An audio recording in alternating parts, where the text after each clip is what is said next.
नमस्कार, मी श्वेता अंकले. तरुण भारतच्या न्यूज बुलेटिन मध्ये आपल्या सर्वांचे स्वागत. आता पाहूया ठळक घडामोडी. बेळगाव जिल्हा रुग्णालयात प्रसूतीसाठी दाखल झालेल्या एका गर्भवतीच्या प्रकृतीत गंभीर समस्या उद्भवल्यामुळे तिच्या गर्भातच तिच्या बाळाचा मृत्यू झाला. त्यामुळे बाळाच्या आईची अवस्था गंभीर बनल्यामुळे तिला पुढील उपचारासाठी हुबळी येथील किम्स रुग्णालयात हलवण्यात आलं. मात्र तिच्या नातेवाईकांनी स्थानिक रुग्णालयामध्येच तिच्यावर उपचार करण्यात यावेत म्हणून आक्रोश सुरू होता. सदर महिला गोकाक तालुक्यातील मेलमट्टी गावातील असून राधिका मल्लेश गड्डीहोळी, वय वर्ष 19 असं तिचं नाव आहे. याबाबत समजलेली अधिक माहिती अशी की तिला प्रसूती वेदना सुरू झाल्यानं आज सोमवारी पहाटे 4च्या सुमारास बेळगाव येथील जिल्हा रुग्णालयात दाखल करण्यात आलं होतं. मात्र तिच्या प्रकृतीत गंभीर समस्या उद्भवल्याने तिला फिट्स येऊ लागल्या. याप्रसंगी परिस्थितीचं गांभीर्य ओळखून बीम्स मधील डॉक्टरांनी तिला पुढील उपचारासाठी हुबळी येथील किम्स हॉस्पिटलमध्ये दाखल केलं. दरम्यान त्या महिलेची प्रकृती गंभीर असल्यानं तिच्या नातेवाईकांनी रुग्णालयासमोर आक्रोश सुरू केला होता. सदर घटना ही महिन्याभरातील चौथी घटना असल्यानं बीम्स मधील आरोग्य विभागावर प्रश्नचिन्ह उपस्थित झालंय. नववर्षाच्या स्वागताला अवघे काहीच तास शिल्लक असताना सर्वत्र पार्ट्या आणि नववर्ष स्वागत कार्यक्रमांची जय्यत तयारी सुरू झाली आहे. असं असलं तरी काही पार्ट्यांमध्ये मद्यप्राशन करून ट्रिपल सीट धूम स्टाईलनं बेदरकार गाडी चालवली जाते. यावर आता पोलिसांची करडी नजर असणार असल्याची माहिती बेळगाव जिल्हा अतिरिक्त पोलीस अधीक्षक अमरनाथ रेड्डी यांनी आज पत्रकार परिषदेत दिली. पोलीस दलाकडून शहरात ठिकठिकाणी नाकाबंदी आणि गस्ती घातली जाणार आहे. गुन्हे अन्वेषण शाखेच्या पथकांकडून खबऱ्यांच्या माध्यमातून अंमली पदार्थांच्या तस्करांची माहिती घेतली जात आहे.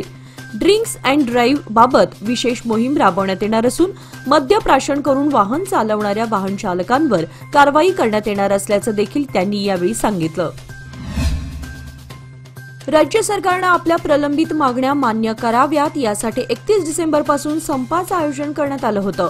मात्र मुख्यमंत्री सिद्धरामय्या यांनी 15 जानेवारीनंतर केआरटीसी कर्मचारी संघटनेसोबत बैठक घेऊन आपल्या समस्या सोडवू असे आश्वासन दिल्यानंतर अखेर कर्नाटक परिवहन मंडळाच्या वतीने देण्यात आलेला प्रस्तावित बेमुदत संप मागे घेण्यात आलाय, असे संयुक्त कृती समितीचे अध्यक्ष अनंत सुब्बाराव यांनी जाहीर केलंय. आनंद नगर परिसरात कोणत्याही कागदपत्राशिवाय तसेच आगाऊ नोटीशीविना नागरिकांना विश्वासात न घेता नाल्याचं काम हाती घेण्यात आलंय. आज प्रशासनातर्फे नागरिकांच्या घरावर जेसीबी चालवण्यात येत असल्याच्या विरोधात आनंद नगर दुसरा क्रॉस वडगाव बेळगाव येथे नागरिकांच्या वतीने आवाज उठवण्यात आला. गेल्या अनेक वर्षांपासून प्रशासनाला व महापालिकेला या समस्येबद्दल कळवण्यात आलं होतं. मात्र पालिकेकडून नाल्याची सुरुवात आणि शेवट निश्चित न करता कामाला सुरुवात करण्यात आली आहे.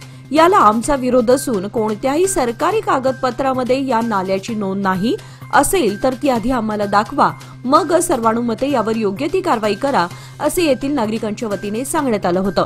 मात्र पोलिसांच्या सुरक्षेत येथील नाल्याच्या कामाला पुन्हा सुरुवात करण्यात आल्यानं येथील नागरिक अस्वस्थ बनले आहेत. छत्रपती शिवाजी महाराजांचे विचार पुढे घेऊन जाण्याचं कार्य जीवन विद्या मिशन करत आहे. जीवन विद्या मिशनच्या समाज प्रबोधनामुळे अनेकांच्या जीवनात प्रकाश निर्माण झाला, असं प्रतिपादन पाचगणी महाबळेश्वर येथील व्याख्याते भरत पांगरे यांनी सद्गुरू वामनराव पै यांच्या जन्मशताब्दीचे औचित्य साधून आयोजित करण्यात आलेल्या जीवन विद्याचे आदर्श छत्रपती शिवाजी महाराज या विषयावर प्रवचनादरम्यान केले. सदर प्रवचन वडगाव येथील मंगाई मंदिर परिसरात पार पडले. यावेळी जीवन विद्या मिशनच्या वडगाव येथील उपकेंद्राचा 10वा वर्धापन दिवस कैलासवासी चांगदेव देसाई यांच्या स्मरणार्थ आयोजित करण्यात आला होता. प्रसंगी वडगाव आणि परिसरातील बहुसंख्य नागरिकांनी उपस्थित राहून प्रवचनाचा लाभ घेतला.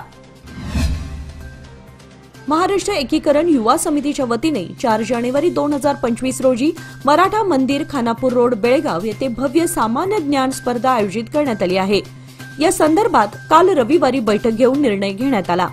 बैठकीच्या सुरुवातीला भारताचे माजी पंतप्रधान डॉक्टर मनमोहन सिंग यांना श्रद्धांजली वाहण्यात आली.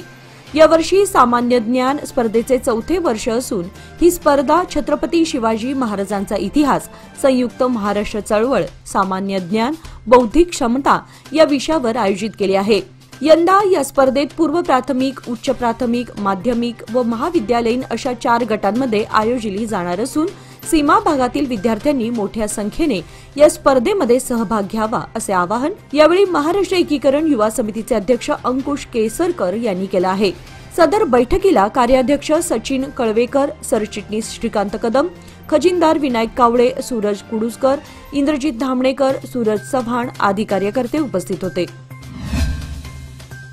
पुणे बेंगळूर राष्ट्रीय महामार्गावर कोगनोळी माळभाग फाटा येथे भरधाव ट्रकने दुचाकीला मागून धडक दिल्यानं झालेल्या अपघातात दुचाकीवरील मागे बसलेली महिला रेश्मा विल्सन मास्करनेस वय 45 या जागीच ठार झाल्या, तर दुचाकीस्वार त्यांचे पती विल्सन मरियन मास्करनेस वय 53 राहणार नारायणनगर तामगाव तालुका करवीर जिल्हा कोल्हापूर हे जखमी झालेत। हा अपघात काल रविवारी रात्री 9च्या सुमारास घडला। घटनेची नोंद ग्रामीण पोलीस ठाण्यात झाली आहे। राष्ट्रपिता महात्मा गांधींच्या बेळगावात संपन्न झालेल्या काँग्रेस अधिवेशनाच्या शताब्दी सोहळ्यानिमित्त बेळगावातील सरदार्स मैदानावर खादी तसेच सुती व्यवसायासंदर्भात भव्य विक्री प्रदर्शन भरवण्यात आलं आहे। या प्रदर्शनात कर्नाटकासह आंध्र प्रदेश, गुजरात, आसाम, राजस्थान, मध्य प्रदेश, काश्मीर अशा विविध राज्यातून आलेल्या व्यावसायिकांनी आपले उत्पादन सवलतीच्या दरात या प्रदर्शनात मांडले आहेत। सदर प्रदर्शन जानेवारी 3 तारखेपर्यंत सर्वांना खुलं राहणार असून परिसरातील नागरिकांनी याचा लाभ घ्यावा असं आवाहन बेळगाव उत्तरचे आमदार आसिफ सेठ यांनी केलं आहे।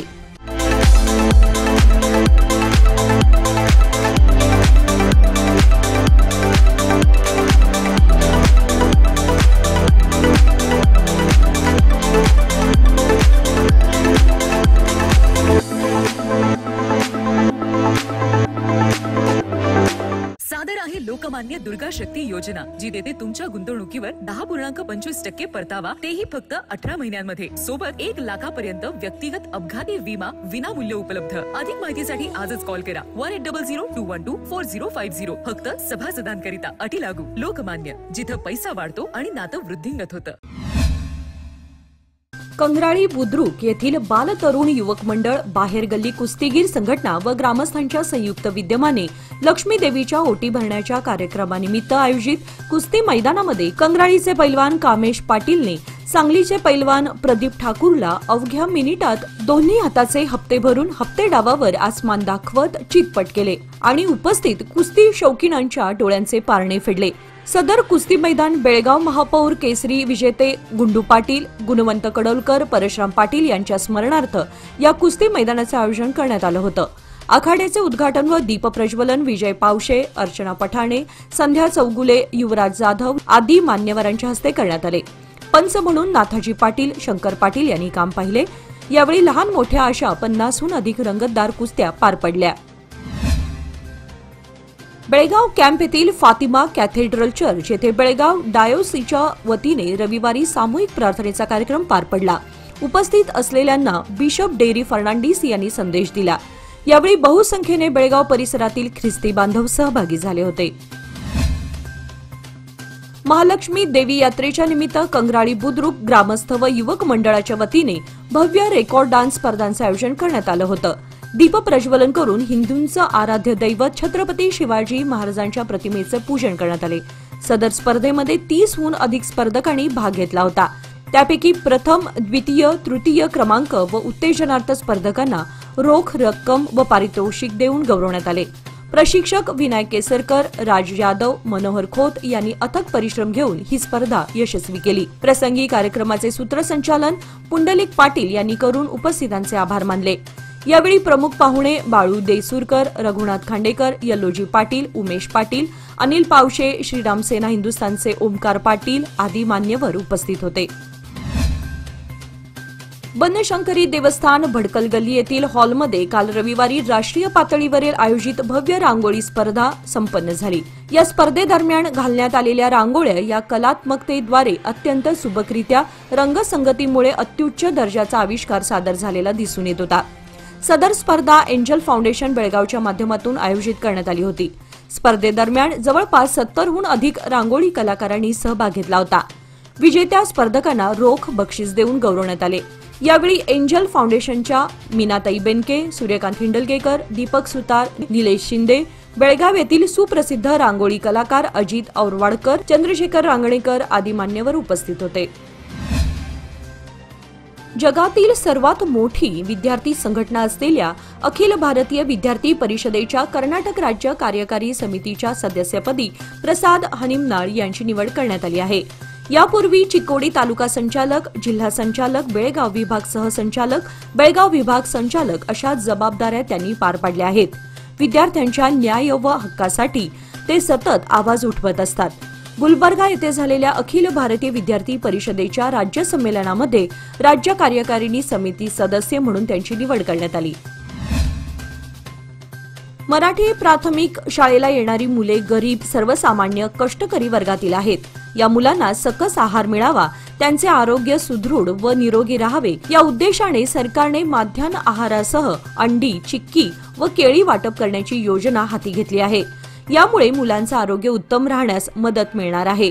पण ही योजना राबवण्यात शिक्षक गुंतल्यामुळे शिक्षकांचा बराचसा वेळ या कामी लागत असल्याने अध्यापनाकडे दुर्लक्ष होत आहे। यामुळे विद्यार्थ्यांचे शैक्षणिक नुकसान होत आहे। यास जबाबदार कोण असा सवाल आता पालक वर्गातून केला जातोय। शेती व्यवसायाला पूरक म्हणून अधिकतर शेतकरी पशुपालनाला म्हणजेच दूध उत्पादनाला प्राधान्य देतात। असं असलं तरी दूध खरेदी करणाऱ्या संस्थांकडून मात्र पशुपालकांना दुधाचा योग्य भाव दिला जात नाही, ही तक्रार कायम आहे। दुधाला उत्पादन खर्चाच्या तुलनेत योग्य भाव मिळावा यासाठी अनेक वेळा आंदोलने देखील झाली, पण दूध खरेदी करणाऱ्या संघांकडून याला योग्य असा प्रतिसाद मिळालेला दिसत नाही। शेतीसाठी पूरक म्हणून अनेक शेतकरी पारंपरिकरित्या पशुपालन करत आले आहेत, पण पशुपालनातून योग्य परतावा मात्र मिळत नाही।